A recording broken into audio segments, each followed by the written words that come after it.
1977년 런던 외곽의 낡은 주택에서 11살 소녀가 침대에서 갑자기 공중으로 밀려 올라갔다는 목격담이 있다. 그 방에는 소녀 외에도 가족이 함께 있었고 그들 모두 같은 장면을 목격했다고 증언했다. 아무도 그녀를 건드리지 않았고 어떤 장치도 발견되지 않았다.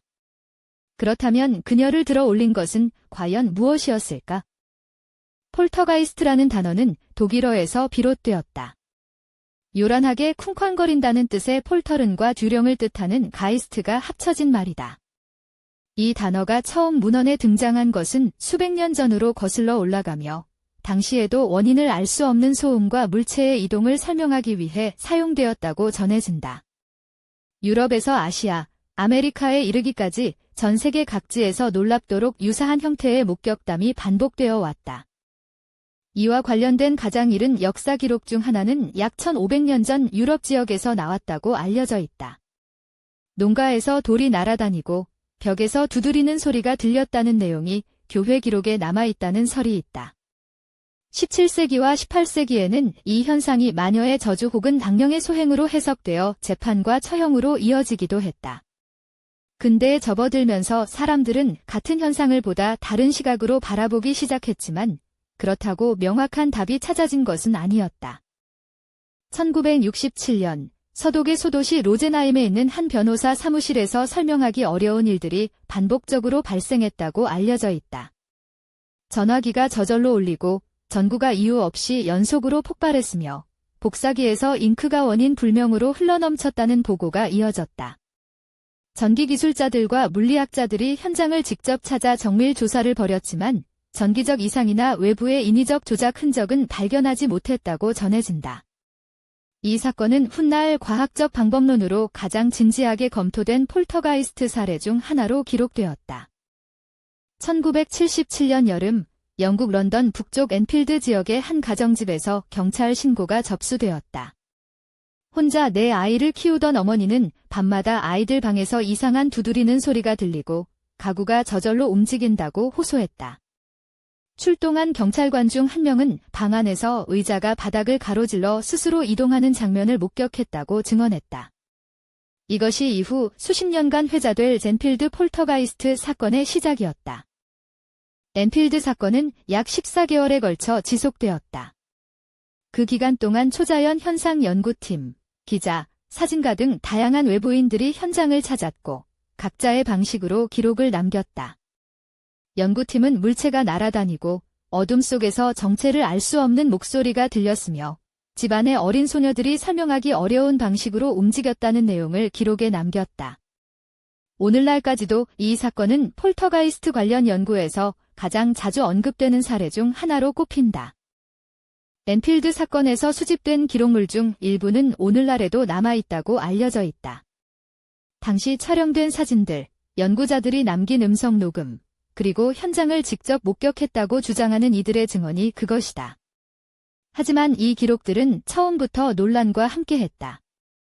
조사 중 소녀들이 일부 장면을 스스로 연출했다는 사실이 드러난 적이 있었기 때문에 남겨진 기록 전체의 신뢰성에 의문이 제기되기도 했다. 로제나임 사건에서는 특이한 패턴이 관찰되었다고 전해진다. 사무실에서 일하는 젊은 직원 한 명이 자리를 비울 때마다 기이한 현상이 잦아들었고 그가 다시 출근하면 현상이 재개되었다는 것이다. 현장에 투입된 물리 연구자들은 이 상관관계에 주목했고 심리적 상태가 물리적 현상을 일으킬 수 있는가라는 질문을 진지하게 검토하기 시작했다고 한다.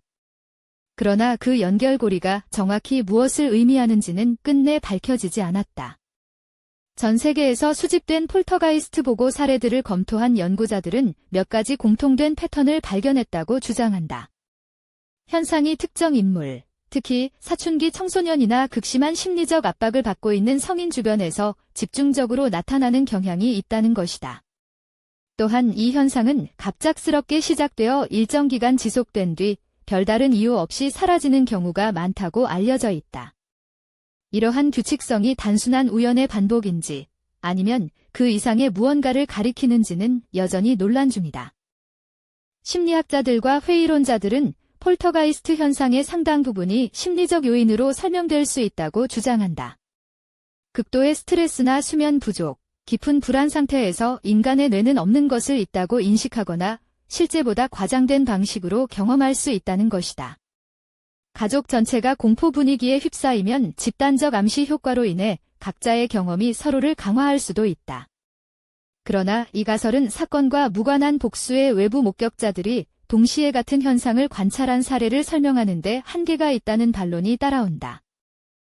일부 과학자들은 지진파나 지하수 흐름이 만들어내는 미세한 진동이 물건을 이동시키거나 이상한 소리를 유발할 수 있다고 설명한다.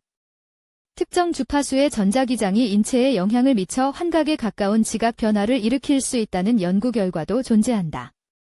건물 자재의 노화나 기온 변화에 따른 수축과 팽창이 기이한 소리와 진동을 만들어낼 수 있다는 주장 역시 제기된다.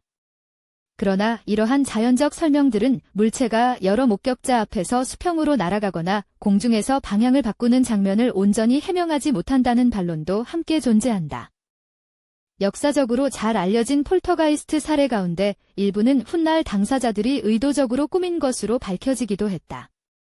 엔필드 사건에서도 소녀들이 연구자들 몰래 직접 물건을 던지는 장면이 카메라에 포착된 적이 있다. 관심을 끌기 위해, 가정 내 갈등을 덮기 위해, 혹은 단순한 장난으로 현상을 꾸미는 경우가 존재한다는 것이다. 하지만 조작으로는 설명하기 어려운, 서로 모르는 다수의 목격자들이 동시에 확인한 사례들은 이 가설도 완전한 답이 될 수 없음을 보여준다. 일부 연구자들은 인간의 무의식이 물리적 세계에 직접적인 영향을 줄 수 있다는 정신동력학 가설을 제안해왔다. 이에 따르면 극심한 심리적 압박 상태에 있는 사람이 자신도 모르게 주변 물체에 힘을 가할 수 있다는 것이다. 로제나임 사건처럼 특정 인물의 존재와 현상이 연동되는 사례가 이 가설을 지지하는 근거로 자주 인용된다. 다만 이 개념은 현재까지 과학계에서 검증된 이론으로 받아들여지지 않으며 하나의 가설로만 다루어지고 있다는 점을 함께 기억할 필요가 있다. 수십 년에 걸친 조사와 연구에도 불구하고 폴터가이스트 현상의 실체는 아직 명확하게 규명되지 않은 채로 남아있다.